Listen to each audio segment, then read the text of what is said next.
नाम शमा है। शंकर नगर से हम लोग आए। हमारी 4 फैमिली थी, उसमें 7 रूम की फैमिली हमारी जॉइन थी। हम सब अच्छे थे वहाँ पे, हम लोग को हर चीज़ की सहूलत थी वहाँ पे। हमारा कारोबार था, लेडीज़ कारोबार करते थे हम लोग वहाँ पे। डिप्रेशन का पत्ता फुराते थे, रोज़ का 200-300 हम कमा लेते थे। हमारे आदमियों को भी आने जाने सहूलत थी, रात के 2 बजे 3 बजे भी आए तो हमारी फैमिली में प्लान थे। अब हमारी 4 फैमिली से हम 2 फैमिली को मिले। अब हम 2 फैमिली किधर जाना? अब हमारे को 5 लड़के, 1 लड़का, हमारे को 6 बच्चे, हम मियाँ बीवी, हम 8 जने हैं। अब कैसे एडजस्ट होना? अब हमको ऐसा गवर्नमेंट एकदम 2 जनों को देके 2 जनों को नहीं दी तो फिर हम लोग किधर जाएंगे बच्चों को लेके? आप लोग बोलो, फिर गवर्नमेंट हमारे लिए कुछ कर सकती क्या आगे, या हमारे को भी कुछ दिला सकती क्या?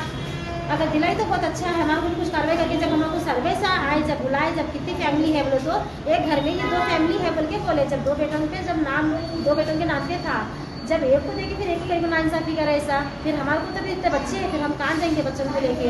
हाँ, अब वो घर के किराए हो तो 3-3 महीने का डिपॉजिट जो, फिर 8-8 10-10 हज़ार किराया बोले तो हम कैसे हमारे बच्चों को 6 बच्चों को संभालेंगे? क्या इतना किराया कब तक भरेंगे आप लोग? आप बोलो फिर।